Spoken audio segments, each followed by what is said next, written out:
La actualidad, sus tonos, sus contrastes. Esto es Matices.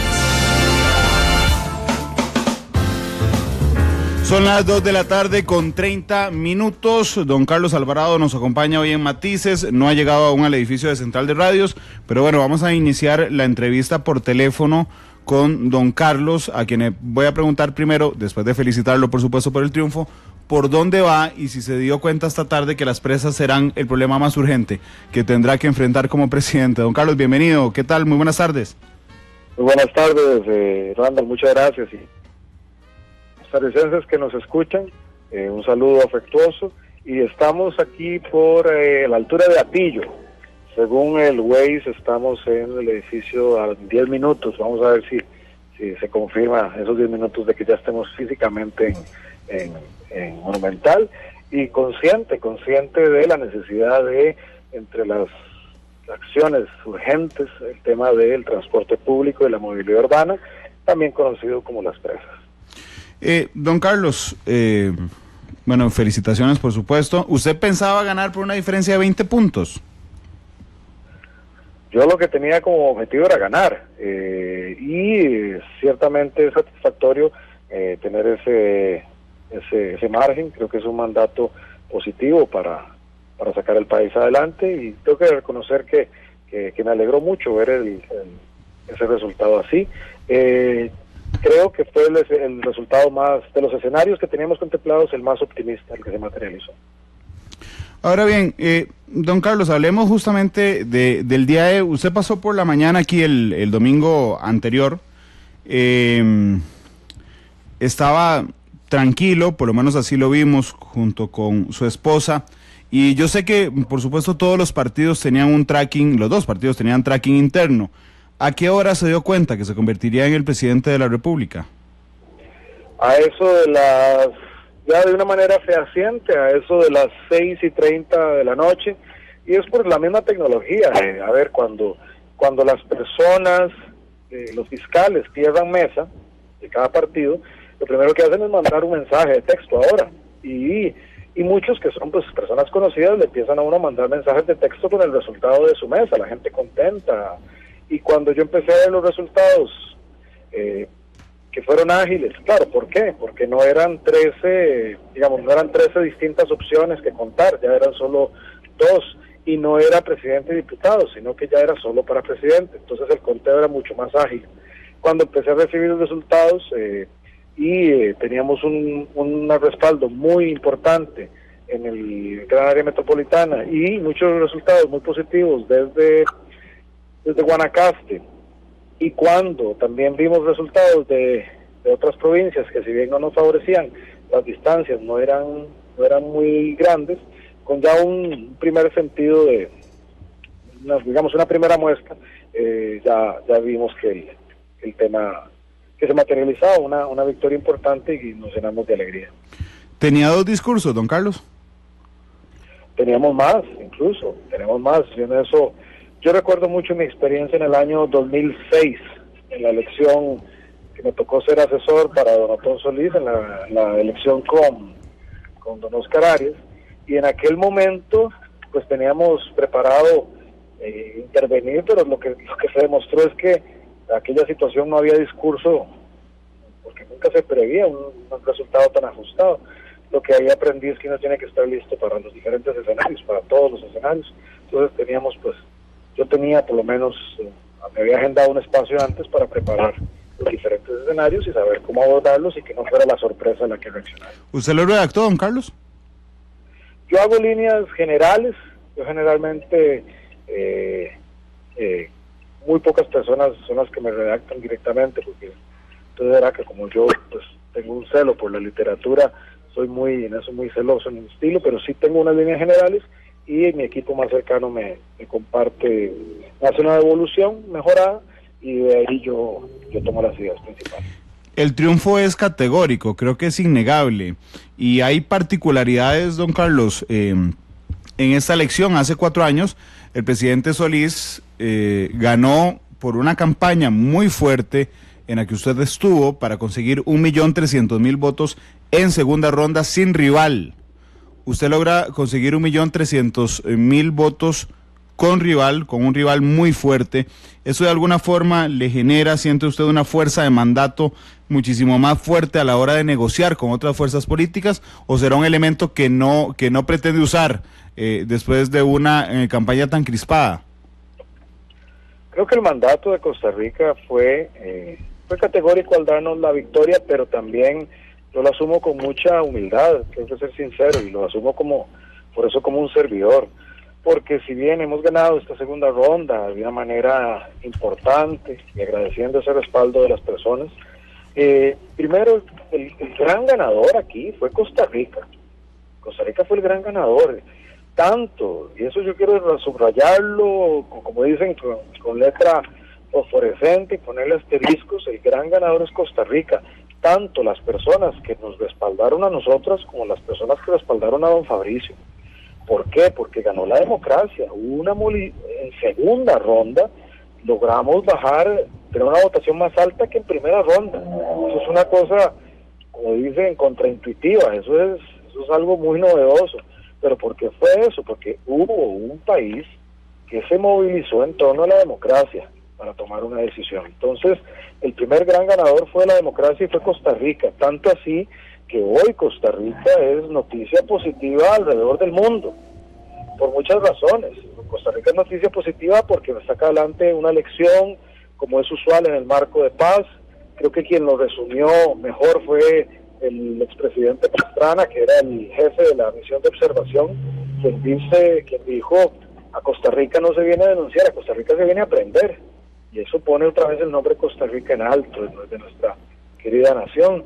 También con noticias maravillosas como ser doña Epsi la primera vicepresidenta afrodescendiente del continente americano. Eso es otro honor para Costa Rica. Que tengamos ese honor, a mí me llena de orgullo. Costa Rica se pone de nuevo en la palestra internacional en una posición de honra, casi que como si estuviera aparejado, pero coincide con el lanzamiento de un satélite, el primero costarricense. En fin, lo que logramos es posicionarnos como los grandes ganadores, como un país, y eso creo que es una ruta muy positiva para esa unión nacional, que es lo que siento que es mi tarea, y una tarea que asumo con mucha humildad, pero también con mucho esmero. Hay que tomarla. Ahora, ¿por dónde viene, don Carlos? Estoy a 2 minutos de entrar en la cabina de Monumental. Sí. Es que, perfecto, es que algunas preguntas que prefiero hacerlas de frente. Las más complejas, se está guardando las más complejas para el... Pero yo aquí estoy entrando en el parqueo de... Ya entró en el parqueo Monumental. Ha sido todo un evento la llegada de don Carlos Alvarado hoy aquí al edificio de Monumental, así es que lo vamos a esperar justamente en la cabina. Le voy a ir pidiendo el café, don Carlos, que siempre pide cuando viene. Claro que siempre le ofrezco, por supuesto. Negro y sin azúcar, sí, el café que siempre le ofrezco, por supuesto, cuando viene al programa. Ya llego aquí, así es que prefiero hacerle las preguntas en persona. Ya está en el parqueo, ¿verdad, don Carlos? Sí, de hecho voy a entrar aquí por el frente, estamos haciendo Bien, vamos a cortar la llamada, no importa, Marvin, para esperar entonces a don Carlos aquí, porque entenderán ustedes que cuando uno planea una entrevista hay algunos elementos que hacen diferente una entrevista presencial, por supuesto, a una entrevista telefónica. Así es que vamos a esperarlo aquí en la cabina.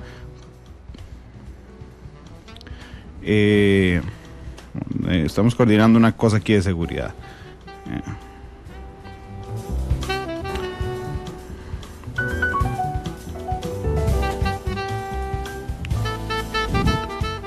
Vamos a ver. ¿Ya entró Marvin?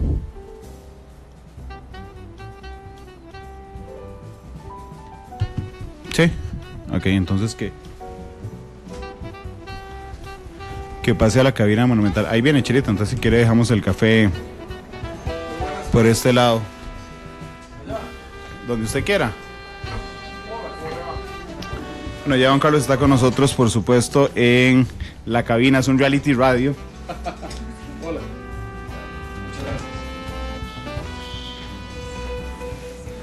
Ahí tiene su cafecito negro y sin azúcar, dice Chelita. Oiga, el 9º presidente de la República al que Chelita le sirve café.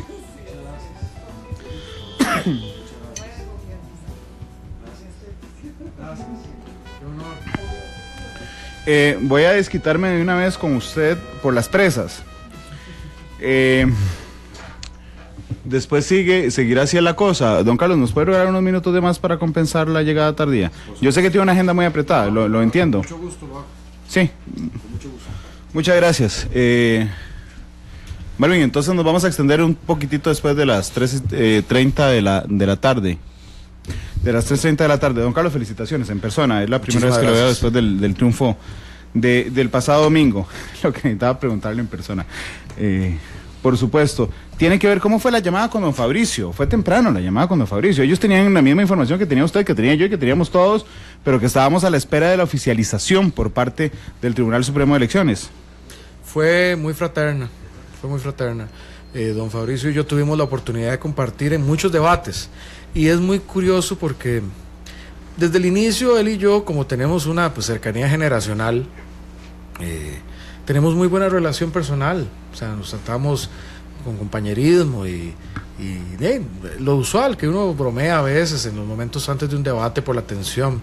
Y conforme fue avanzando el proceso, nosotros teníamos claro que era una campaña dura, que era complejo, pero también teníamos claro que a la larga dependía de que todo saliera bien entre él y yo, que lográramos llevarlo a buen puerto. Y los dos siempre, yo eso lo agradecí, en los dos reconocí ese amor por Costa Rica y por la gente de este país. Y entonces en eso, si bien fue una campaña fuerte, dura, también nos tratamos con mucho respeto. Y yo eso siempre lo agradecí. Cuando recibí su llamada, fue una llamada muy fraterna y fue muy en la línea del discurso que él dio, que también lo agradezco. Fue un discurso muy generoso. Fue un muy buen discurso. Sí, yo creo que fue muy buen discurso, fue muy generoso. Y también hizo algo positivo, que señalar lo que su movimiento logró. Y fue generoso y pidió también el respaldo para una buena gestión para el país. Y enfatizó en los temas que necesitamos resolver, que nos unen. Entonces, como país, yo en eso me siento muy agradecido con su gesto, con su forma, y creo que eso allana el camino a lo que necesitamos hacer, que es unir al país. Yo antes señalaba que hoy Costa Rica, una vez más, es vista con mucho respeto por el resto de la región. Y eso a mí me satisface por los costarricenses. Déjeme aclarar una cosa antes, porque dije, usted, yo, don Fabricio, tenían los resultados antes. Sí, no los resultados oficiales del Tribunal Supremo de Elecciones, por supuesto, sino que cuando sale cada una de las mesas, los fiscales de cada partido van llenando un documento que le envían a su partido y los partidos van calculando. Esa cifra de ambos partidos empieza a circular muy rápidamente, inclusive a través de los medios de comunicación, que con gran respeto no brindamos un solo resultado hasta que el Tribunal Supremo de Elecciones, igual que los partidos. Si me permitís, Ron, yo quisiera felicitar también al tribunal, porque eso de dar un resultado, no sé la hora precisa, creo que 8:05, ¿sí? O dar un resultado con 90% de las mesas, con ese nivel de detalle y certeza, es una forma categórica de decir que la democracia costarricense tiene una solidez y una confianza muy grande. Es decir, 2 horas después de cerradas las urnas, dar un corte a ese nivel eso otra vez, eso no es un logro, es un logro de un país, y yo me siento muy orgulloso de mi país por eso. Don Carlos, la visita ayer a la Virgen de los Ángeles, me consta, no estaba en agenda pública, solo que por supuesto la gente lo reconoció cuando llegó a la basílica. Sé que se dijo públicamente, usted lo señaló, o su esposa Claudia, que fue una promesa que usted le hizo a su mamá, pero yo quiero preguntarle si no fue un gesto populista para agradecerle a los católicos que finalmente votaron por usted. No, fue eso, fue Mi mamá es muy devota de la Virgen de los Ángeles. Usted no, ¿verdad? Yo no he hecho la romería. Yo creo que aquí mismo me lo preguntó. No fue usted el que me lo preguntó. Usted siempre que me hace las preguntas complicadas. Doña Febe, ¿cómo está? Un gusto saludarle. Me enorgullezco de eso. Y está bien. Está bien. Sí, si no hablaría muy mal del programa, pero yo soy el único integrante de mi familia, de mis hermanos y mis padres que yo no he hecho la romería, tengo que confesarlo, tengo que decirlo. Eso significa que usted no es devoto. Pero soy muy respetuoso y soy muy respetuoso y también pues, recuerdo, mi abuela era muy devota de la Virgen de los Ángeles, eso también tengo que decirlo. Mi abuela Berta Induni, ella fue mi bisabuelo Augusto Induni, él era artista, arquitecto, artista plástico. De hecho, él con otros de sus socios fueron, por ejemplo, los que diseñaron y construyeron el Castillo Azul en la Asamblea Legislativa. Okay. Y las figuras de la Iglesia de Los Ángeles, de la Virgen de los Ángeles, son réplicas de modelos que eran mi abuela y las hermanas de mi abuela. Entonces siempre ha habido un vínculo ahí entre, pues, afectivo, familiar. Yo lo que hice fue cumplir una promesa que le hice a mi mamá. Mi mamá me dijo que ella pedía que cuando esto terminara el proceso, cualquiera fuera el resultado, me pidió que yo la acompañara a visitar a la Virgen de los Ángeles. Y yo cumplí mi promesa. De hecho, nosotros no informamos de esto públicamente, y yo tengo que ser sincero, probablemente con algún grado de ingenuidad de pensar que uno podía hacerlo, como dijo mi mamá, de una forma privada. Creo que ya eso no es una opción, pero yo lo que hice fue cumplir aquello porque creo que, bueno, se lo debo a ella, a mi mamá. De hecho, también podría interpretarse como un gesto de agradecimiento a una provincia donde arrasó usted, Cartago y Heredia, arrasó. Bueno, yo lo interpreto como un respaldo de una ciudadanía, mucho el sector agropecuario también, el sector agropecuario, los cantones productores, Alvarado, por ejemplo. Paradójico. Nos dieron un respaldo muy alto y yo creo que tuvo que ver con nuestras posiciones muy firmes en defensa del sector agropecuario. Entonces ahí se una mezcla de factores, pero también muy claro de que yo soy hoy un representante y un servidor para todas y todos los costarricenses. Una de las felicitaciones más sentidas que tuve en Cartago fue de un caballero que se me acercó, me tocó el hombro, me dio la mano y me dijo: yo no voté por usted ni en primera ni en segunda ronda, pero lo felicito. Don Carlos, de hecho, muchas gracias y yo gobernaré también para y por usted. De hecho, don Rodolfo Frer, que es directivo del Club Sport Cartaginés, me dice: usted le puede preguntar a don Carlos, por favor, si él podría darnos el honor de ser el dedicado el próximo domingo en el partido entre Cartaginés y Herediano a las 2 de la tarde en el Fello Mesa. Así es que yo cumplo porque es mi equipo del alma. Así es que si usted les acepta la invitación de ser el dedicado el domingo. Con gusto podré aceptar ese honor, pero este fin de semana no podré porque tengo que cumplir otra promesa, que es la de pasar el fin de semana con mi esposa y mi hijo. Porque esa es innegable, don Carlos. Esa es una segunda promesa y esa tampoco puedo fallar. También tiene un problema de agenda. El presidente Solís lo está invitando el 13 y 14 de abril a la Cumbre de las Américas en Perú.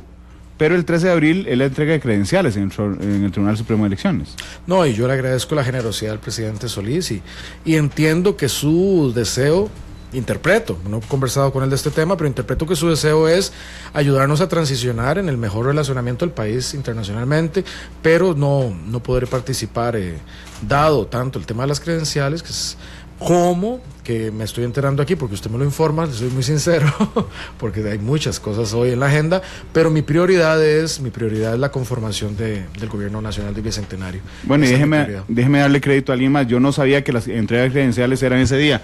Me lo informó Vilma Ibarra, que nos está escuchando, y que me puso: Randall, ojo, las entregas de credenciales son el 13 de abril. Hace un rato que escuchábamos al presidente Solís. Don Carlos, hay mucha gente que dice que usted en los últimos debates, prácticamente en la última semana y media, fue soberbio. Y algunos apuntan a eso, a un tema de comunicación política y de estrategia. Ser soberbio con don Fabricio en los últimos debates fue un tema de estrategia y de comunicación política. No, y si lo fui, creo que me debería disculpar porque no. ¿Usted no siente que lo haya sido? No, pero yo también entiendo que hay veces que muchas veces mi forma de ser, mi modo, que llaman, hay veces la gente que lo interpreta de esa forma, pero no, jamás, eso no es. Yo sí algo yo rescato de esos debates, como el que tuvimos aquí, y eso también se lo agradezco a don Fabricio. En general a los candidatos, pero en particular en la parte que fue la segunda ronda, tuvimos debates que fueron debates de fondo. Nosotros no nos metimos no desviamos la atención y fuimos muy respetuosos. Y fuimos a las ideas, a cosas que no estábamos de acuerdo, pero fuimos muy respetuosos. Y yo creo que eso lo agradece Costa Rica. Costa Rica lo agradeció. Y yo rescato mucho eso, y eso fue un balance, eso es un baile ya de dos, sí. Pero fue un baile que los dos hicimos en eso.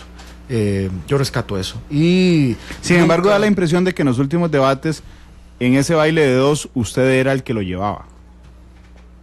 Bueno, había que tomar posiciones sobre temas y las tomamos, pero siempre muy respetuosamente.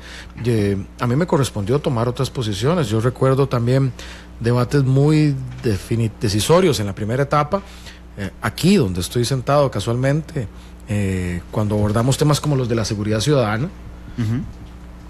Creo que aquí fue la primera vez que yo dije categóricamente que una mano dura sin propuesta y sin soluciones no servía de nada, y yo fui muy categórico, y en aquel momento el discurso de la mano dura era el discurso más populista, estaba siendo muy popular, y lo enfrentamos aquí, como en el debate de la empresa Teletica en Canal 7. Yo tomé el tema fiscal y yo les dije a los demás que teníamos que decir claramente nuestras propuestas en materia fiscal, tanto de ingresos como de gastos, porque no podíamos quedarnos en la superficialidad. Hubo momentos en esos debates que yo rescato, no por mi desempeño, sino porque era clave para hoy los retos que enfrentamos en Costa Rica. El tema fiscal sigue siendo clave, y el tema de la seguridad son claves, y hoy, como presidente electo, agradeciendo el favor del soberano de los costarricenses, sigo comprometido con esos temas y con otros temas. Don Carlos, ayer tuvimos un programa de análisis muy interesante. Estuvieron dos analistas que sé que usted conoce y que respeta. Uno es Argentina Artavia y el otro es Sergio Araya, de Conrad Adenauer. Y intentamos hacer una lista, yo intenté hacer una lista respecto a lo que ellos nos decían sobre las razones de su triunfo. Y resulta que son como 6 razones. La primera que ellos daban, muy particular, era la publicación en la revista dominical del diario La Nación de un reportaje respecto a don Ronnie Chávez, con referencia a lo que hablaba sobre la Virgen de los Ángeles. Esa era la razón 1 que ponían. La segunda razón era el desempeño en los debates de los dos candidatos, donde ellos consideran que usted fue mucho mejor, prácticamente desde el debate de aquí hasta el miércoles siguiente, hasta el martes siguiente, que fue el de Canal 7. La tercera, el cuestionamiento que hizo don Fabricio y el respaldo que hizo usted al Tribunal Supremo de Elecciones. La cuarta, el timing de algunas adhesiones que usted manejó mejor, como por ejemplo en el caso de don Fabricio, la de Otto Guevara y la de Antonio Álvarez de Santi. Quinto lugar, el papel de la coalición por Costa Rica. Sexto lugar, el papel de don Rodolfo Pisa, como en la dinámica, no lo digo así en un futuro gobierno, en una dinámica de campaña como un ministro casi de la presidencia. ¿Comparte usted esos criterios que le dieron el triunfo el domingo pasado? Creo que son buenos factores explicativos, sí. Podría haber otros también, pero creo que esos son factores importantes. Mayoritariamente, en síntesis, ¿usted cree que podrían señalarse? Creo que son buenos factores explicativos. Aquí no hay un único factor que sea el determinante, pero esos son factores claves. Creo que hay otros que vienen más desde el inicio. Uno, nuestras posiciones políticas. Nosotros presentamos posiciones políticas basadas en principios y no las modificamos ni desde la precandidatura ni durante la candidatura. Entonces, pelear por principios es en los que creímos. También yo rescato consolidar un núcleo partidario, es decir, el que poder incorporar a don Otón a la campaña, a doña Epsi a la campaña, a sectores distintos del partido, nos fortaleció para ir como un solo bloque. eso lo valoro como algo que nos ayudó a hacer un programa muy fuerte, que basar la campaña en un programa que presentamos desde octubre. Eso nos ayudó mucho a tener una hoja de ruta clara. Y bueno, estos temas de momentum son importantes. Yo tampoco descartaría, por ejemplo, mencionar el caso, por ejemplo, del cemento. El tema del cemento fue algo que estuvo en esta campaña y que contra lo cual tuvimos que no solo posicionarnos políticamente, sino éticamente, y lo hicimos. O la opinión de la Corte Interamericana también, eso es algo que estuvo en medio de esta campaña. Pero picó más o sea, fue más tema momentum de la primera ronda. Bueno, pero esto es un proceso largo, 6 meses que bueno, que tiene sus momentos, no solo fue la recta final. ¿Usted cree que entonces, porque de los 6 factores, por ejemplo, que yo le di, hay 3 que no son suyos, o sea, no son cosas buenas suyas, sino cosas malas de don Fabricio? ¿Usted cree que tanta gente votó por usted no solo por votar por don Carlos Alvarado, sino por votar contra Fabricio Alvarado? Creo que Costa Rica, confrontada con 2 opciones, tuvo que decidir, y mucha gente votaron por lo que creyeron, positivo, otros votaron inspirados, otros... ¿Inspirados por qué? Inspirados por ejemplo, el respeto para todas las personas, que fue una de nuestras banderas, un gobierno republicano, un gobierno que ve igualdad en toda la ciudadanía y libertad en toda la ciudadanía. Otras personas habrán votado diciendo, bueno, de 2 males el menor, podrá haber dicho mucha gente, y no estoy diciendo que esas votaran solo por mí. Otra gente diría, bueno, no, yo no me gusta ni don Fabricio ni don Carlos, pero voté por don Fabricio porque consideré que él era el menos malo. Hay una mezcla en eso de factores. Gente que muy entusiastamente votó por nosotros. Más de 400,000 personas votaron por nosotros en primera ronda. Sí, por supuesto, pero vamos a ver, esto podría cambiar el enfoque de la presidencia, que espero que usted sepa leer adecuadamente a la hora de plantear sus apoyos. Ahora, al inicio de la entrevista le decía que 1.300.000 costarricenses votaron por don Luis Guillermo. Sin embargo, era una elección diferente. Prácticamente no tenía rival y 1.300.000 votó por don Luis Guillermo. O sea, porque no había otra opción, además, que votar por él en segunda ronda y porque él estaba pidiendo un mandato popular muy fuerte. En su caso, usted se admite, entonces, don Carlos, que hay una fuerte cantidad de votantes, no me animaría a decir un porcentaje, una fuerte cantidad de votantes que decide votar por usted para votar contra don Fabricio, es decir, para que no gane don Fabricio. Yo voy a decirle lo que yo interpreto de mi mandato. ¿Sí? Mi mandato es un respaldo para un gobierno que no es solo de Carlos Alvarado y que no es solo del PAC, que es un gobierno nacional, es un gobierno que debe gobernar para todas las personas y que debe entenderse así. También un gobierno que tiene que poner atención a la desigualdad y trabajar por las provincias en las donde más afecta la pobreza y el desempleo. Entiendo el mandato así. Entiendo un mandato que respalda en una segunda ronda con 1.300.000 votos, pero que al mismo tiempo da 10 diputados oficialistas, que lo obliga en buena hora a dialogar y a negociar. Lo entiendo como un respaldo, sí, a mi persona, pero también a un grupo de personas que estaban detrás mío este domingo pasado, de diferentes partidos, pero que llamaban a votar por nuestra opción. Lo entiendo en ese orden de cosas. Presidente Alvarado, yo entiendo la elaboración de su mandato popular, pero me gustaría que me contestara en términos concretos si usted cree que mucha gente votó por usted para que don Fabricio no ganara. Alguna gente sí votó en ese ánimo, otros no. Hablemos un momento sobre las expectativas. Esto da muchísimas expectativas de la gente. Hoy, curiosamente, lo hablamos en la sala de redacción con Febe, en el sentido de que, vamos a ver, hay un gobierno del presidente Solís que es el gobierno vendido como el cambio. Y creo que no es ajeno para usted que mucha gente está decepcionada de que el cambio no ocurrió, pese a que usted ha vendido como candidato a la presidencia de que el cambio es un proceso en continuum que incluye su gobierno. Sin embargo, tiene usted altísima responsabilidad, don Carlos. Si usted no logra el cambio, entonces, bajo ese orden de cosas, dentro de 4 años la gente estará profundamente frustrada. ¿entiende usted hoy como presidente electo la responsabilidad sobre su espalda a hacer la continuidad, en términos de esas palabras del gobierno del presidente Solís? Yo por eso, entendiendo esa responsabilidad y este momento histórico, lo que he prometido es trabajar incansablemente. Y también en mi propio discurso he señalado que tenemos que fijar claramente las expectativas. Costa Rica está en una coyuntura compleja. Yo como presidente no estoy disimulando que las cosas están muy bien y que después de una elección, no.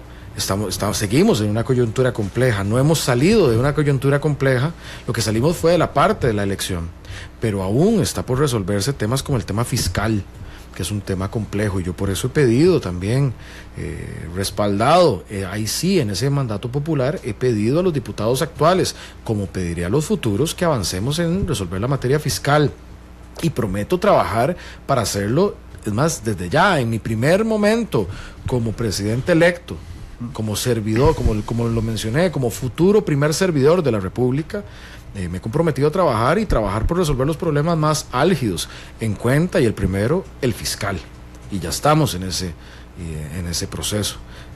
También tengo presente que tenemos que resolver otros de los temas álgidos que tenemos como país en materia de seguridad ciudadana, en materia de transporte y presas, en materia de mejora de la educación pública, en materia de generación de empleo. Ahí entiendo que está mi mandato. Y también sé, porque la gente me lo decía en la calle, la gente me veía con esperanza, pero también me decía, no nos falle. Esa era una de las peticiones más vehementes de la gente, no nos falle. ¿Y cómo interpreto yo eso? La gente quiere confiar en su gobierno. Yo por eso lo que puedo es decirles, trabajaré de manera incansable para no fallar. También me reconozco como ser humano, pero también como ser humano sé mi capacidad de trabajo, la experimenté durante los últimos años, dichosamente es una buena capacidad de trabajo. Eso es lo que quiero poner al servicio del país. Basta del pasado, voy a preguntarle ahora del futuro. Por eso necesitaba extender un poco la entrevista, porque necesitaba argumentarla de esa forma, presidente. A mí me tiene realmente muy expectante el tema del gobierno de unidad nacional, se lo digo con toda la sinceridad del mundo. Porque lo que yo le he entendido a usted es que el gabinete será multipartidista, y eso será, si es así, la primera vez desde la fundación de la Segunda República que veamos un ejercicio que tenga que ver directamente con varios partidos en un gabinete. Porque no es extraño en la historia reciente costarricense, por ejemplo, que un presidente invite a miembros de otros partidos a ocupar un puesto. Pero entregar el puesto, digamos, en temas proporcionales a otros partidos, los puestos, es una novedad innegable. Esa es la tesis, don Carlos. Es correcto. Pero ahí falta un elemento que es central. Señor. Es en función de un plan y una hoja de ruta. No es el puesto por el puesto. Lo primero que hay que delinear, y es lo que en el primer momento hicimos nosotros como partido en nuestro plan de gobierno, y luego en el acuerdo con don Rodolfo Pisa, es delinear cuál es la hoja de ruta, cuáles son los puntos centrales, hacia dónde vamos. Y una vez que eso está definido, decimos, ok, vamos a trabajar en conjunto. Esa invitación, lo que hicimos el domingo pasado, el 1 de abril, fue renovarla, extenderla a el resto de agrupaciones políticas, y tanto así que se extendieron notas oficiales a los comités ejecutivos y a las fracciones de los distintos partidos en la Asamblea Legislativa para hacer esta invitación, pero la invitación es a partir de una agenda. Lo primero que hay que revisar es esa agenda base de trabajo, porque si no hay esa agenda sería un mero reparto, y eso no tiene, un mero reparto no tiene prospecto de futuro. ¿Quién hace la agenda, presidente? El liderazgo y el diálogo. No, por supuesto, pero es que quiero entenderlo en términos prácticos. Usted propone esa agenda a los partidos, es usted el que lo va a proponer. Nosotros se la propusimos a Costa Rica. Ok, es la agenda que ya tiene. Es la agenda que ya está ahí. Esa agenda es pública, la conocen los costarricenses, está a disposición de todos, y está abierta para ser sujeta a discusión. Alguien puede acoger esa agenda y decir, yo me adhiero, me sumo. ¿Se puede negociar la agenda? hay que verla, pero sin ceder en lo fundamental y en principios. Hay cosas en las que no... Eso es parte de una negociación política. Ok, los partidos que se adhieran, una vez ya negociada la agenda, a ver si se dieron o no, en algún punto que no sea fundamental, don Carlos.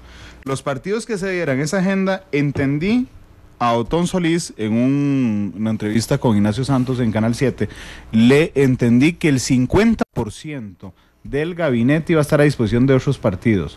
¿Es así? Creo que sería hasta. Ahí la palabra clave sería hasta ese 50%. Ok. Hasta. ¿Me puede explicar eso?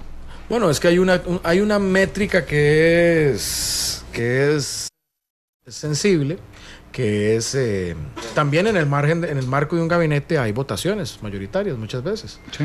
Está en la ley de administración pública, entonces ahí se pone que hasta la mitad más uno, porque llamémosle que el presidente como cabeza de gobierno, pues que contara con la mayoría en el gabinete. Usted tiene que mantener el control. Es correcto, y es para eso. Okay. Pero eso dependerá mucho. A ver, estamos frente a un tema que es una novedad en Costa Rica. Sí. Si estuviéramos en Inglaterra o en Alemania, estaríamos en un proceso normal de transición política de un gobierno.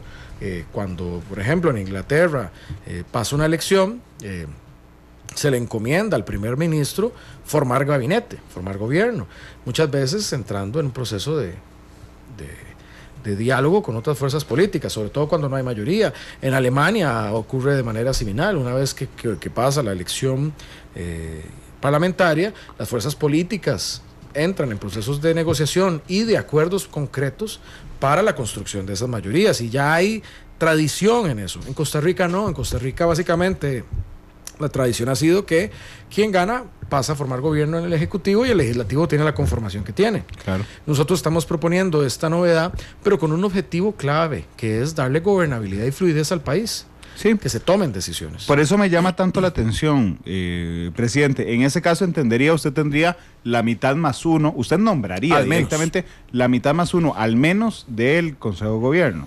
Okay. Al menos. Los puestos que se cedan a los partidos políticos que se adhieran a esta agenda, quiero preguntarle cuál va a ser el mecanismo de nombramiento de esos miembros del gabinete.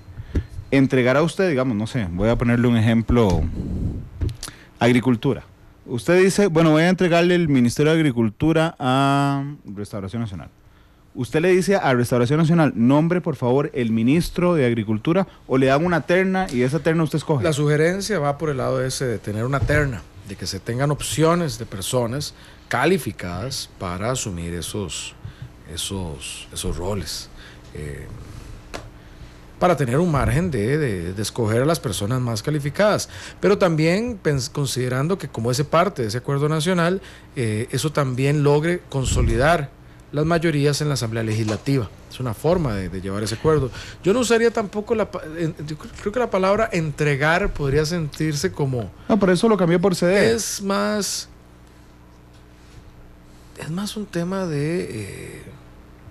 ¿cuál será la palabra correcta? Compartir. Es compartir responsabilidades. Sí, claro, pero además tiene que aceptar, presidente, que le da un control cruzado respecto a... Un control cruzado, no, vamos a ver, le da una responsabilidad cruzada respecto, y aquí nos apagaron la luz, respecto a la Asamblea Legislativa. Correcto, y eso es un gran logro. También, eso es un ajedrez interesante. Lo es. Porque, permítame poner un ejemplo. Si di el ejemplo de Agricultura, sigamos con ese. Usted comparte, voy a usar su calificativo, si comparte el Ministerio de Agricultura con Restauración Nacional, por ejemplo, la agenda que usted ya se puso de acuerdo con Restauración Nacional debería de avanzar en la Asamblea Legislativa. Si en un momento la bloquea Restauración Nacional, usted tiene a disposición el ministro de Agricultura para decir, bueno, señor, incumplió Restauración Nacional el acuerdo, queda fuera el ministro de Agricultura.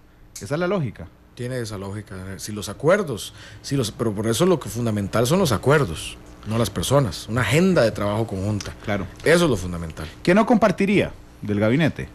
Que usted dice, no, esto es clave, eso es control del presidente. Supongo que el Ministerio de la Presidencia es uno de esos.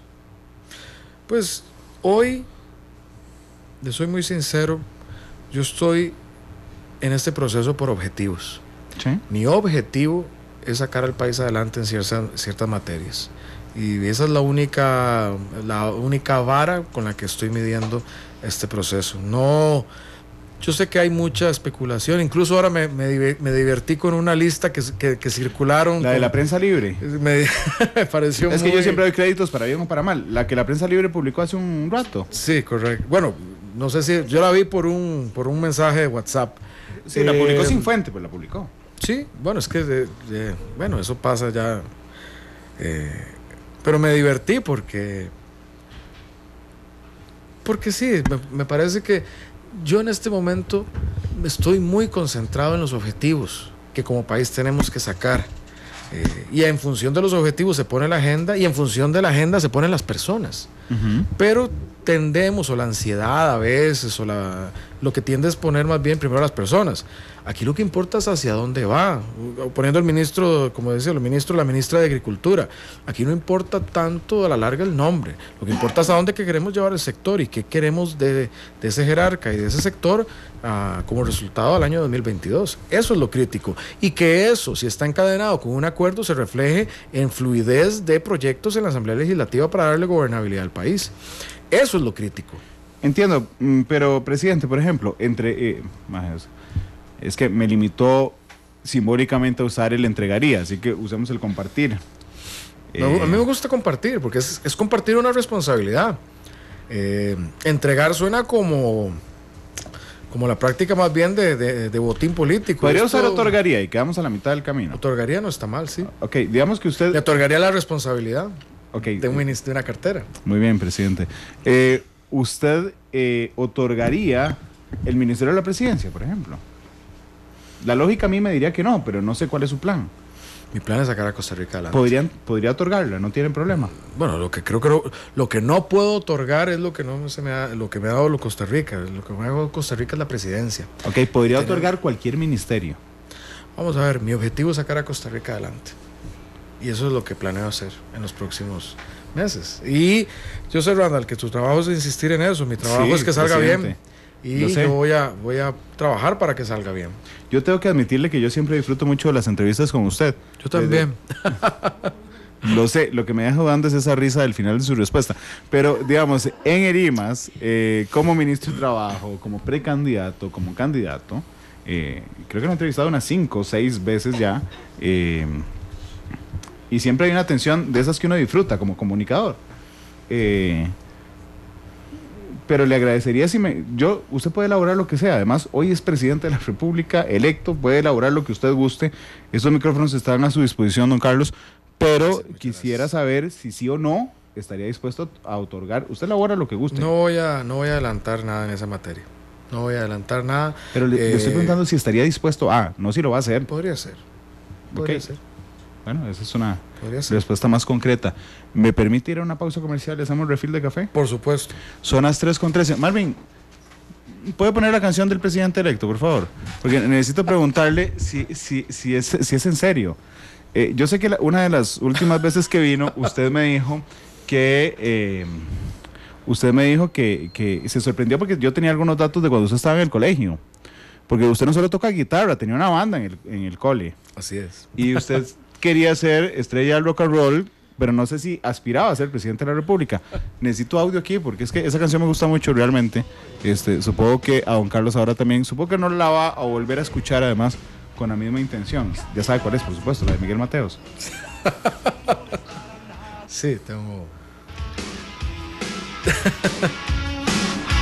Es un buen tema. No, es un piezón. ¿Se la sabe? Sí. Usted no rogaría que no me ponga a cantar. No lo haría, presidente. Ni le preguntaría tampoco qué desayunó esta mañana, pero pero sí quiero preguntarle si usted soñó con ser presidente de la República cuando tocaba en el San Francisco la guitarra. No, soñaba más con tocar la guitarra, con escribir novelas. ¿Y ha sido novelas? Sí. Una muy buena, lo felicito, por cierto. Muchas gracias. Las Posiciones es una muy buena novela. Toca la guitarra, nunca lo he escuchado, pero supongo que toca bien. ¿Qué pasó con el sueño de...? ¿Se cumplieron todos sus sueños ya? No, yo tengo pendiente ver el desarrollo de Costa Rica avanzar. Ese sí es un sueño que literalmente me pone a trabajar. Son las 3:15. Ya regresamos a Matices. Vamos a extendernos un poquito con la venia del presidente electo, don Carlos Alvarado, así es que vamos a la pausa y volvemos. Estoy casi condenado a tener éxito para no ser un perro fracasado. Porque la realidad tiene muchos tonos. Matices.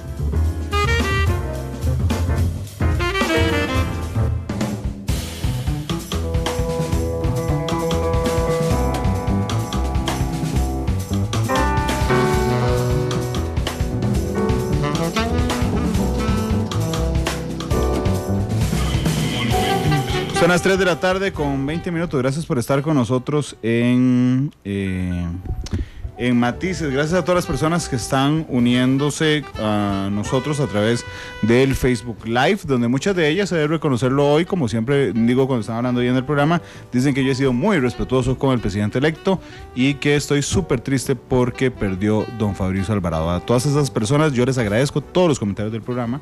Yo espero no haber sido irrespetuoso con don Carlos. Creo que le pregunté ahora si me había sentido irrespetuoso, me dijo que no. No, para nada. Lo que pasa es que ya son muchas entrevistas. Yo entiendo el ejercicio. Costa Rica lo que espera es eso, que uno como gobernante y como responsable se someta al escrutinio público. Yo entiendo que hay un ejercicio con la prensa importante que hacer, y yo, gustoso en ese marco de la libertad de expresión y de prensa que tenemos, me someto a eso. Entonces, además es un gusto, es la forma en que puedo estar cerca de los costarricenses, que pueden escuchar, que pueden evacuar sus dudas, o que puedo llegar a muchas personas de una manera ágil. Entonces, con mucho gusto lo hago. Gracias. Presidente, le dije que habláramos sobre el futuro, porque había planeado la entrevista en 3 tractos. Una era hablar del día E y de por qué ganó.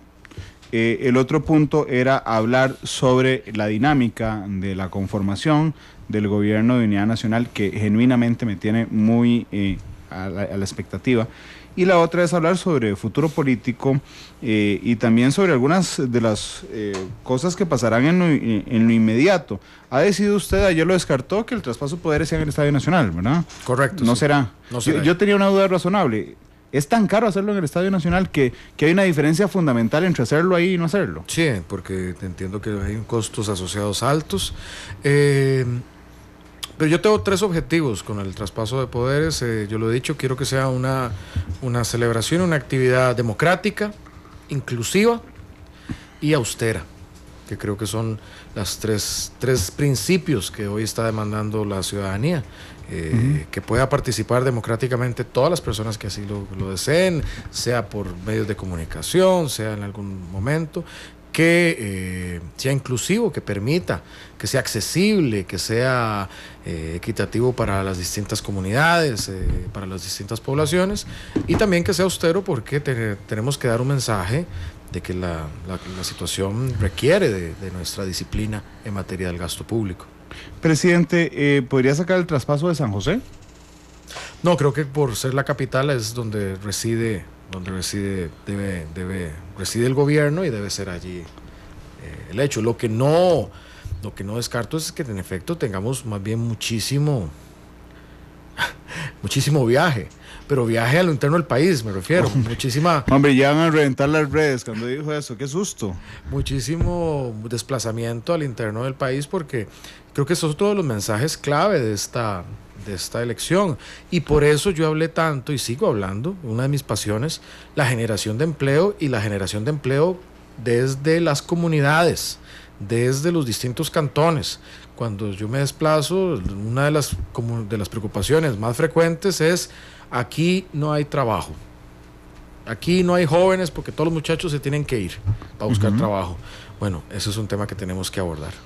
Usted rompe muchos mitos, don Carlos. El primero de ellos es que desde la fundación de la Segunda República solo un partido hasta 2002 había logrado 2 gobiernos consecutivos, Liberación Nacional. En 2002 lo logra don Abel Pacheco con Unidad Social Cristiana, se convierte en el segundo. Y el PAC, a solo 20 años de su existencia, logra un segundo gobierno. Ese es uno de los primeros mitos que usted rompe. El segundo mito, por supuesto, tiene que ver directamente con su edad. 38 años. Es el presidente más joven desde la fundación de la Segunda República, el cuarto más joven en la historia de la República de Costa Rica. ¿Cuáles son los otros tres? Nada más para evacuar la curiosidad. Tengo varias listas, pero quiero... Bueno, según revisé la edad, al momento de ser nombrados presidente, José María Castro Madrid, 29 años, sería el más joven. El segundo, Bernardo Soto, 31 cuando asumió. El tercero es Alfredo González Flores con 37 años. Y a mí, en mi lista, me da de cuarto usted con 38 años al momento de asumir. ¿Estamos de acuerdo en la lista, por lo menos? El que me genera duda, y no he revisado porque estaba en esto, es Juan Rafael Mora Porras. Juanito Mora, creo que... Entiendo que tenía 35 cuando asumió, pero no lo tengo. Pero eso es más anecdótico que fehaciente. Lo vamos a buscar, pero bueno, de Río al mito, doña Epsi se convierte en la primera vicepresidenta afrodescendiente en América continental. Qué orgullo para Costa Rica. Sí, y si usted sale del país, va a votar otro mito inmediatamente, si la deja a ella como la vicepresidenta, como la presidenta en ejercicio, porque se convertirá inmediatamente en la primera mujer afrodescendiente presidenta en todas las Américas. Bueno, eso será hermoso. Sin duda alguna. Además que tengamos un gabinete paritario. Pero es un rompedor de mitos, usted. Bueno, enhorabuena. Si eso es bueno para Costa Rica, enhorabuena. Otro mito que rompe, don Carlos. Tuvo que... Estoy buscando la palabra correcta. Tuvo que pelear fuertemente para acudir a los debates. Le iban a dejar fuera de muchos debates, don Carlos. Es correcto. Pero creo que también ahí sirvió el uso de la persuasión y la razón. Nosotros dialogamos y dijimos, eso hubiese sido un mito, pero no tan positivo. Hubiese sido el primer país del mundo donde se hace un debate sin el partido oficialista. Y bien que, tengo que decirlo, lo digo ahora con un poco de cariño, pero bien que les gustaba golpear al partido oficialista. Eso era cosa frecuente en los debates. Y está bien. Está bien, ¿por qué? Porque hay que someterse al escrutinio público. Y una pero elección no es justo es parte de eso. si no es justo si no está presente el partido. Por supuesto, yo lo que pedí era participación para ser parte de ese escrutinio.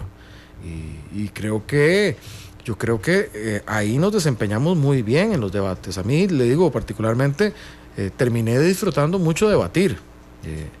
Y creo que eso se notó, hasta debatía solo, presidente.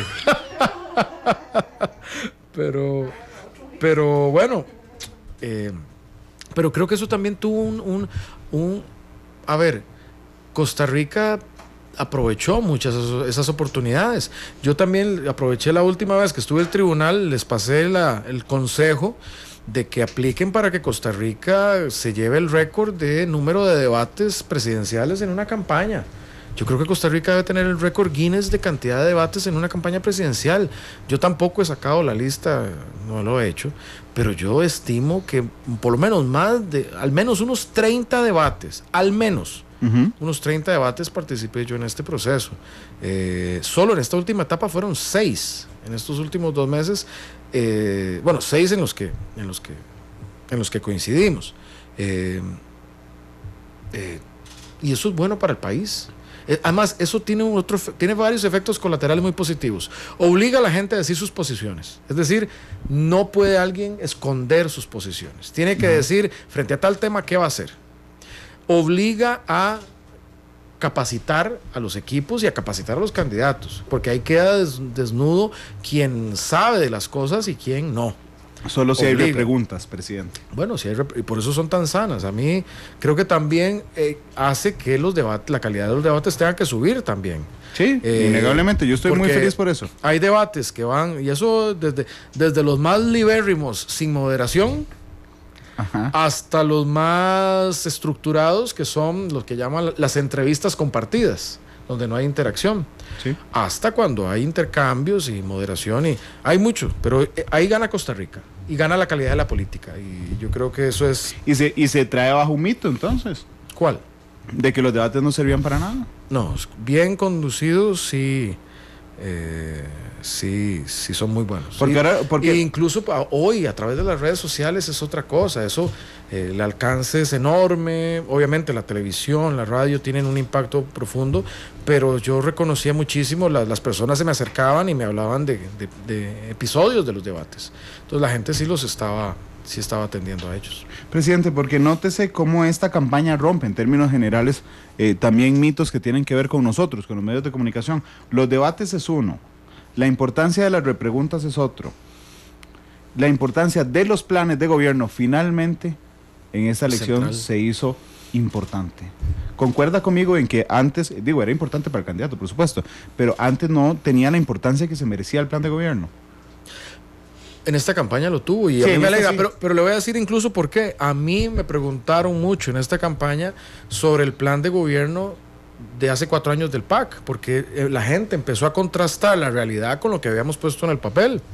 Pero claro, cuando yo vine a esta campaña, consciente de eso, por eso nos metimos tan depuradamente en el plan de gobierno, porque queríamos prometerle y ofrecerle a Costa Rica cosas que yo dentro de 4 años me sienta muy seguro que podemos estar ejecutando. Y eso mejora otra vez la calidad de la política costarricense. A la larga, toda esa depuración es para mejorar lo que le ofrecemos a los ciudadanos. Sí, quería hablar del Plan Nacional de Desarrollo justamente, porque el Plan Nacional de Desarrollo es lo que logra agarrar el plan de gobierno y convertirlo en temas medibles, en indicadores, que le den una respuesta práctica a lo que usted ha planteado en el plan de gobierno. ¿Tendrá usted muchísimo cuidado, don Carlos? ¿Cómo elaborará el Plan Nacional de Desarrollo con el fin de que su pensamiento plasmado en el plan de gobierno esté medido en el Plan Nacional de Desarrollo? Eso es un paso crítico, sí.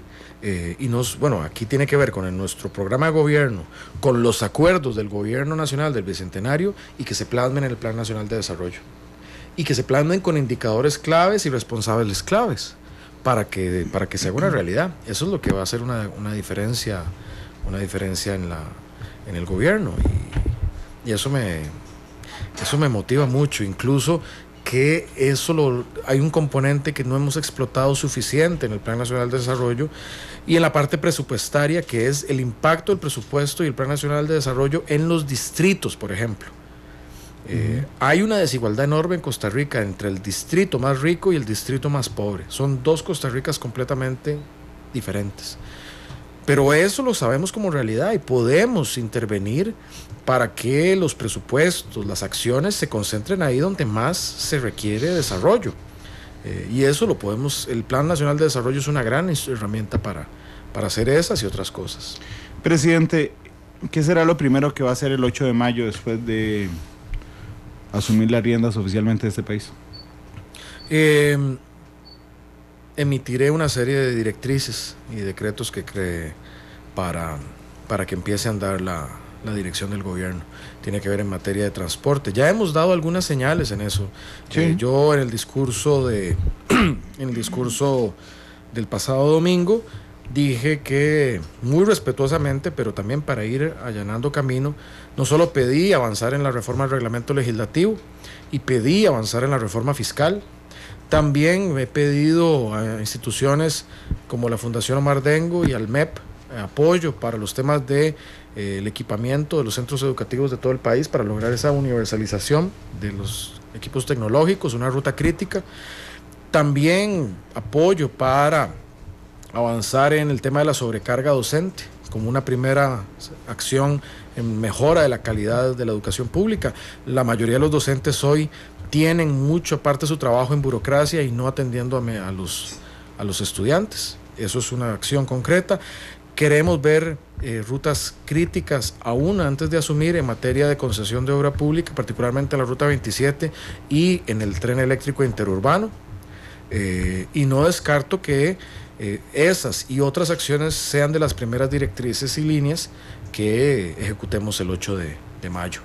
Hay muchas cosas que me ilusionan mucho y que empecemos a trabajar en ellas. Entonces como dicen, quiero tirar línea el 8 de mayo en varios de los campos que son críticos para nosotros.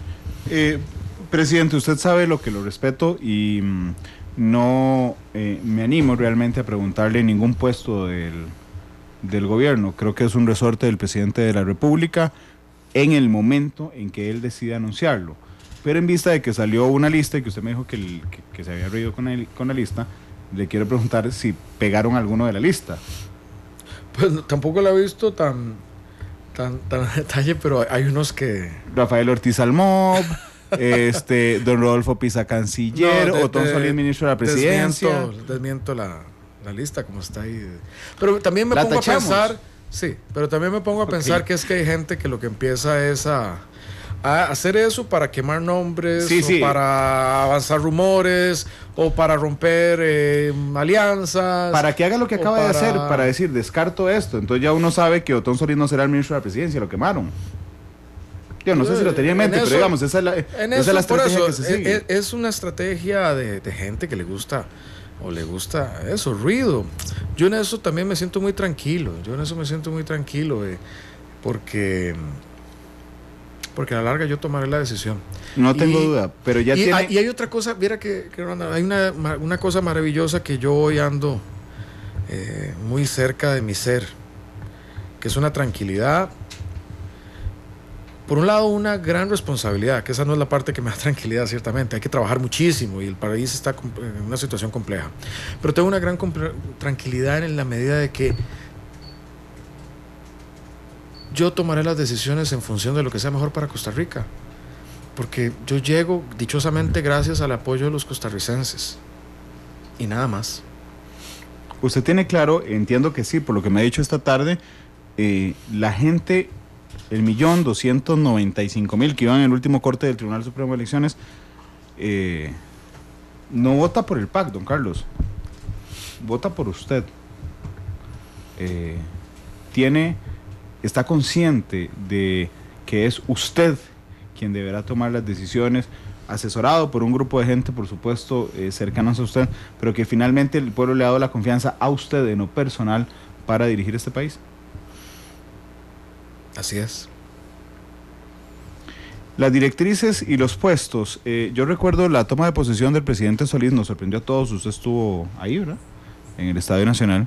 El presidente viene a dar la conferencia de prensa, da la conferencia, anuncia las directrices, de una vez los decretos que firma de una vez, sale, se devuelve y dice, uy, por cierto, se me olvidó, y nos tiró un nombramiento bomba en ese momento que fue el de don Mariano Figueres en la DIS. Como le dije que yo lo respetaba muchísimo y sería imposible que yo le pregunte puestos en específico, me parece realmente una falta de respeto. Simplemente quiero preguntarle si ya en su mente, don Carlos, no le voy a preguntar nombres, tiene definido algunos puestos claves de su gabinete, incluyendo puestos tan importantes como la Dirección de Inteligencia y Seguridad Nacional, por ejemplo.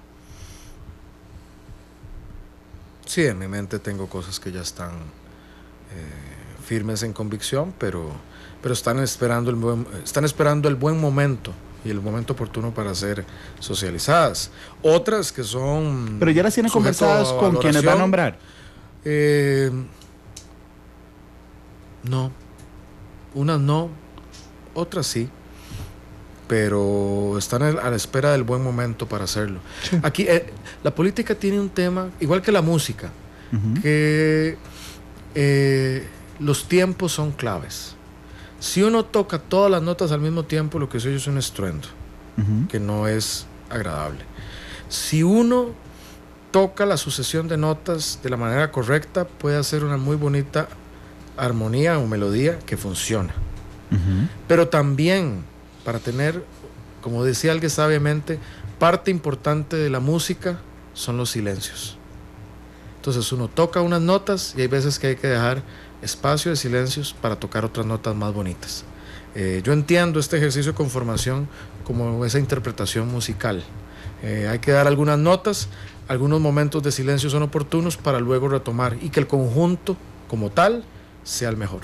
Me parece muy interesante. El silencio popularmente está muy desvalorizado, presidente. Inclusive usted y yo, que somos comunicadores en la prensa, el silencio a veces estorba y la gente no tiene idea de lo mucho que sirve a veces ese silencio. Pero yo lo escuché ayer dar declaraciones, por supuesto, en las afueras de de su casa ayer, que se quedó un poquito más durmiendo.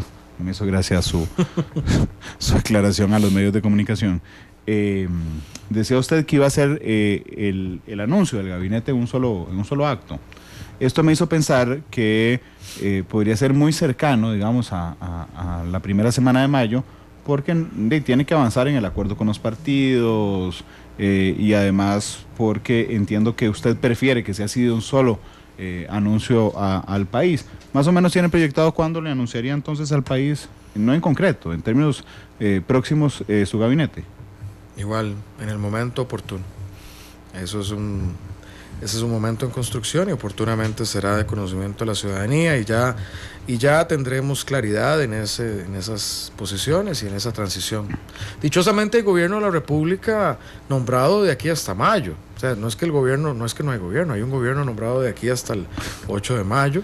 Ajá. Y su sucesión ya la cabeza está clara, Costa Rica sabe cuál es la Asamblea Legislativa, conoce ya a sus vicepresidentes, conoce una hoja de ruta. Ahora falta hacer visible quiénes serán los intérpretes, quiénes serán los actores en esa materia y oportunamente esa alineación será pública. Presidente, claramente usted tiene corazón. Creo que en este momento estoy con una posición parecida a la que estuvo el Macho Ramírez, ¿verdad? Ok. A ver. Sí, seguramente. Pero, presidente, yo tengo claro que usted tiene corazón y además tengo claro que en este instante no tiene prohibición para referirse a temas electorales, sino a partir del 8 de mayo. Usted trabajó incansablemente, me consta, porque cubrimos esa elección, porque Luis Guillermo Solís fuera presidente de la República. Es correcto. Digo, en su corazón, ya en términos simbólicos. ¿Qué significa recibir la banda presidencial de manos del presidente Solís? Es algo bonito. Es algo bonito. Presidente, usted es escritor, ¿podría decirme algo más que le va a ser algo bonito? Le voy a decir que es para mí de las cosas más hermosas y que tal vez cuesta describir y por eso tal vez es una imagen. Para mí una de las cosas más hermosas que yo he visto en esta campaña es no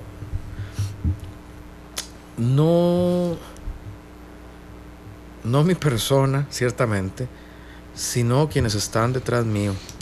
Esa imagen es de las imágenes más bellas que yo he visto en mi vida, de ver esas personas atrás, ese grupo de costarricenses y las distintas banderas que los unían. Eso es de lo más bello que yo he visto en mi vida y es un gran compromiso, porque el potencial que hay ahí es literalmente para construir la Costa Rica del Bicentenario. Ahí hay talento, hay diversidad, en fin, y eso, si hay un logro bonito para Costa Rica, yo creo que se ve retratado ahí. Me siento muy, muy contento de eso y creo que esa imagen vale muchísimo. Al presidente Solís le tengo un aprecio enorme. Para mí, por ejemplo, estar allí y que estuviera Don Otón representó muchísimo. Para mí representa muchísimo, como estuvieran personas emblemáticas de Liberación, de la Unidad, del Frente Amplio, de otros grupos. Uh-huh. Eso es como el tipo de imagen que se me viene a la mente y cuesta describirla a veces, a pesar de que ese debería ser mi expertise como escritor, pero todavía a mí me cuesta porque es muy fuerte. Alguien escribió en broma algo que me pareció muy poderoso que decía, algo así como: si alguien estuviese en coma en Costa Rica y se despierta y ve esa imagen, pensaría que ganamos el campeonato del mundo, porque ver a Patricio Amora, a Otón Solís, a Rodolfo Pisa, a Rafael Ortiz, a Leonardo Garnier, a María Luisa Ávila, en fin, a toda una diversidad de costarricenses talentosos de distintos partidos celebrando un único resultado, a mí me embarga el corazón de alegría. Y esa imagen es el retrato de otra frase que puede sonar vacía, pero no lo es, que es enfatizar en trabajar por lo que nos une. Y lo que nos une es Costa Rica, el bienestar de toda la gente. Eso nos une. Esa imagen es algo que yo siempre llevaré conmigo y que tengo que hacer honor a esa imagen también. Porque no quisiéramos no queremos los costarricenses sentir que eso no valió la pena, al contrario, queremos sentirnos orgullosos de eso. Y ese es el gran reto que tiene por delante el gobierno que debo encabezar. Presidente, ¿quién será su interlocutor en Liberación Nacional, por ejemplo? Bueno, hoy los interlocutores son en el subcomité ejecutivo y su fracción legislativa, encabezada en este momento por don Carlos Ricardo. Esos son los interlocutores formales del Partido de Liberación Nacional, y con ellos ya nuestros interlocutores, doña Marcia, nuestra presidenta, y don Víctor Morales, nuestro jefe de fracción, están entrando en comunicación para los diálogos oportunos. ¿Y con el expresidente Figueres, que le dio su apoyo el día de las elecciones? ¿Ha tenido comunicación? ¿Tendrá comunicación como parte de liderazgo y liberación? Me extendió una llamada después de la elección y me felicitó por el resultado. Se excusó de que se debía salir del país nuevamente porque él tiene una agenda internacional ocupada, y me extendió su felicitación y su buen deseo para un buen gobierno. ¿No lo tomará, señor presidente, como interlocutor con alguna parte de Liberación Nacional? Bueno, primero hay que trabajar en los canales formales, y los canales formales son los que he mencionado. El comité ejecutivo y la jefatura de fracción. Me queda claro. ¿Bajo esa misma lógica trabajarán con Restauración Nacional? Es correcto, también ahí, claro, ahí también hay que entender que, y como también me corresponde, tengo que conversar en su momento también con don Fabricio, y también porque así lo acordamos que nos íbamos cual fuera el resultado, que íbamos a tener un espacio para conversar después de la elección. Lo tengo claro, y entiendo que me hace la aclaración de don Fabricio, porque don Fabricio no está en el Comité Ejecutivo de Restauración Nacional, ni está en la fracción de Liberación Nacional. El jefe de fracción será don Carlos Avendaño, que es el presidente del partido. Entonces, en términos concretos de agenda legislativa, don Carlos será el interlocutor, supongo. Es correcto. En tema de política pública, y ahí la interlocución la hará pues también nuestros canales formales partidarios y legislativos. ¿Con el PUSC? Bueno, ahí tenemos el tema con el apoyo de don Rodolfo y su liderazgo. Pues mi interlocución es con don Rodolfo, y también tenemos hoy tuve una comunicación con su jefe de fracción, con don Erwin, que tenemos muy buena comunicación. Entonces también ahí hay buenos canales para construir a partir de lo que nos une. Creo que es con el partido que tiene una comunicación más fluida, por la presencia de don Rodolfo en su campaña de segunda ronda. Sí, tenemos una buena comunicación con don Rodolfo. Con el Frente Amplio, que es un diputado, ¿quién será su interlocutor, Villalta o Patricia Mora? Bueno, he tenido comunicación con ambos, con doña Patricia y con don José María. También he tenido comunicación con don Edgardo, que me ha felicitado y le he agradecido también su felicitación. Don José María estuvo en Plaza Roosevelt el domingo, ¿no lo pude ver en las tomas? No pude verlo, entonces no pude ver a doña Patricia, y para mí fue muy, muy grato que ella compartiera ese espacio con nosotros. Sin duda alguna es una extraordinaria mujer. Pero ¿puedo hablar con don José María Villalta después de ser electo presidente? Hemos intercambiado mensajes, hemos intercambiado comunicaciones. Estoy en comunicación con bastantes personas, y también soy sincero, yo en esto, más bien ahora lo que he perdido es un poco la capacidad por el volumen de mensajes, cada vez va en creciendo, pero me gusta tener relación bilateral con los diferentes interlocutores. Creo que así se construye confianza, y pues procuro ejercitarla. Y creo que tanto con doña Patricia, con don José María, con don Rodolfo, tenemos ese tipo de comunicaciones, que es sano. Un montón de presidentes lo felicitaron a través de redes sociales. Y ahora La Nación, los que me están viendo en Facebook Live, porque viene en la lista de presidentes de América Latina que lo felicitaron. Michelle Bachelet lo felicitó en Twitter. Hay muchos que usan Twitter, por cierto, muchos presidentes. Creo que aquí en Costa Rica se usa mucho menos de lo que podríamos usarlo. Luis Almagro, el secretario general de la Organización de Estados Americanos, Enrique Peña Nieto, el presidente mexicano, Rafael Correa, el expresidente de Ecuador, Juan Manuel Santos, el presidente de Colombia, Jorge Arriaza, bueno, y este no estaría tan orgulloso, el canciller venezolano, que le manda la felicitación de parte de Nicolás Maduro. ¿Ha conversado ya usted directamente? ¿Algún presidente lo ha llamado? Sí, el presidente Varela de Panamá, hemos podido conversar con él, el presidente Morales en el caso de Guatemala, el presidente Santos en el caso de Colombia, muy fraternas esas conversaciones, y Costa Rica es muy respetada, y eso también es otra gran responsabilidad. Costa Rica es un país muy respetado, y ese respeto que el mundo tiene por nuestro país debemos mantenerlo, y esa será otra de mis tareas. Presidente Alvarado, adivine cuál será la pregunta final de esta entrevista. ¿Cuál es la canción? ¿Será? Señor, y usted, voy a aceptárselo hoy que es presidente, así que ya no me pueden acusar de ir con usted, que yo disfruto mucho las canciones que usted escoge aquí en Matices. Espero que hoy sea igual. ¿Qué canción quiere escuchar, presidente, para irse? Mira que ahora no había pensado en canción, qué curioso. Déjeme ver qué tengo aquí en mi playlist. Yo le doy todo el tiempo que necesite para que busque su... Bueno, se me ocurre una canción. Dígame.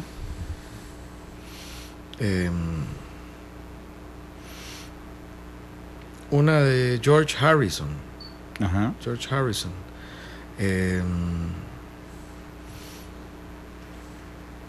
Blown Away, creo que se llama. Ahí está Marvin buscando. Es un gusto muy adquirido, pero es que creo que es... Las cosas son mejores así, ¿no le parece? Sin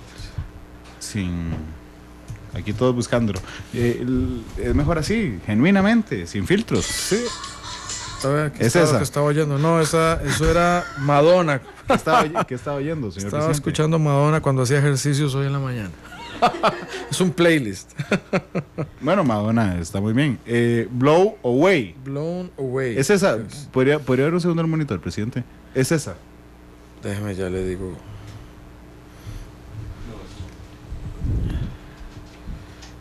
Blown Away, de George Harrison. Es correcto.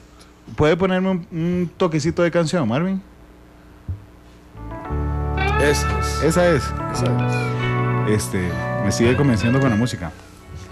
Señor presidente, la mejor de las suertes. Usted es hoy el presidente de todos nosotros. Eso significa que es mi presidente, el presidente de las personas que estamos aquí en la cabina, de todos los que vivimos en este país.